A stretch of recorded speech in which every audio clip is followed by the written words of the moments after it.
Hello అందరికి welcome to my channel యాన్షన్ వేర్ డైరీస్. ఎలా ఉన్నారు ఫ్రెండ్స్? నేనైతే బాగున్నాను. ఈరోజు వీడియో వచ్చేసి నేను కాలీఫ్లవర్ పకోడీ ఎలా చేశానని పెట్టాను. మామూలుగా కాలీఫ్లవర్, క్యాబేజీ ఇవన్నీ కూడా ఇమ్యూనిటీ పవర్ని ఇస్తాయి. కాకపోతే కర్రీస్ చేస్తే మనకు అంతగా తినాలనిపించదు. డిఫరెంట్ గా ఇలా పకోడీ చేసుకొని ట్రై చేస్తే చాలా బాగుంటుంది. కాకపోతే కాలీఫ్లవర్ ఏంటి అంటే, ఇంకా క్యాబేజీ కొంచెం బెటర్ కానీ కాలీఫ్లవర్ అది మనం తీసుకున్నప్పుడు చాలా జాగ్రత్తగా చూడాలి. లోపల చిన్న చిన్న పురుగులు ఉంటాయి కదా, సో కొంచెం మంచిగా చూసి మనము మరి చిన్న చిన్న పీసెస్ లా కాకుండా కొంచెం పెద్ద పెద్ద పీసెస్ లా అలా కట్ చేసుకొని ఫస్ట్ దీన్ని క్లీన్ గా వాష్ చేయాలి. వాష్ అనేది ఖచ్చితంగా, ప్లస్ ఆ వాషింగ్ అనేది ఖచ్చితంగా హాట్ వాటర్ లోనే ఉండాలి. లేదు అంటే హాట్ వాటర్ లో ఒక 5 minutes అట్లా ఉడికించినా సరిపోతుంది. మనం కర్రీ చేసుకున్నా అంతే. ఫస్ట్ దీన్ని అయితే హాట్ వాటర్ లోనే కడగాలి.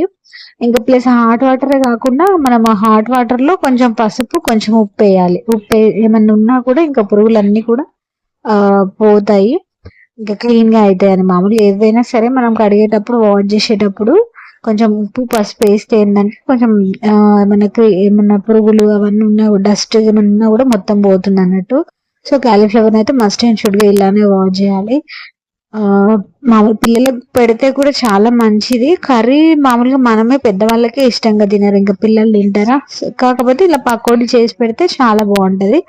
దానికోసం అయితే ఫస్ట్ ఒక బౌల్ తీసుకొని ఒక 2 టీ స్పూన్ల ఒక బియ్యం పిండి, 2 టేబుల్ స్పూన్ల శనగపిండి, ఇంకా 2 టేబుల్ స్పూన్ల కార్న్ ఫ్లోర్, ఇవన్నీ కూడా తీసుకోవాలి. క్రిస్పీగా రావాలంటే దానిలోనే కొంచెం కారం, మన రుచికి తగ్గట్టు మనం ఎలా తింటే ఆ విధంగా, నెక్స్ట్ ఉప్పు వేసుకొని బాగా కలుపుకోవాలి. నెక్స్ట్ దాంట్లోనే కొంచెం అల్లం వెల్లుల్లి పేస్ట్, ఇంకా ధనియాల పొడి, నెక్స్ట్ గరం మసాలా, నెక్స్ట్ మిరియాల పొడి కూడా వేయాలి. ఇంకా మిరియాల పొడి వేస్తే టేస్ట్ చాలా బాగుంటుంది పకోడీలో. మనం ఉంటే మనము ఆప్షనల్ ఫుడ్ కలర్ వేసుకుంటే పకోడీ కొంచెం కలర్ఫుల్ గా కనిపిస్తుంది అన్నట్టు. ఉంటే ఫుడ్ కలర్ కూడా వేసుకోవచ్చు. సో ఇవన్నీ వేసి పిండిని అయితే చాలా బాగా కలుపుకోవాలి. ఆ పిండిని ఏ కన్సిస్టెన్సీలో కలుపుకోవాలంటే మరీ లూజ్ గా కలుపుకోవద్దు, మరీ టైట్ గా కూడా కలుపుకోవద్దు. నార్మల్ గా మనకు కొంచెం క్రిస్పీగా రావాలి. మొత్తం మనం తింటుంటే క్యాలీఫ్లవరే రాకుండా ఈ పిండి కూడా కొంచెం ఉండాలి. సో అలా అని చెప్పేసి మరీ లూజ్ గా ఉండొద్దు, మరీ టైట్ గా కూడా ఉండొద్దు. నార్మల్ గా కన్సిస్టెన్సీ మనం చూసుకొని కలుపుకోవాలి.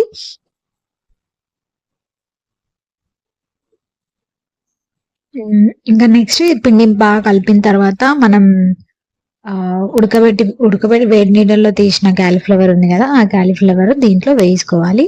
వేసి ఇంకా ఒక్కొక్కటిగా మనం పకోడీ లాగా వేయాలి. టేస్ట్ అయితే చాలా బాగుంటుంది.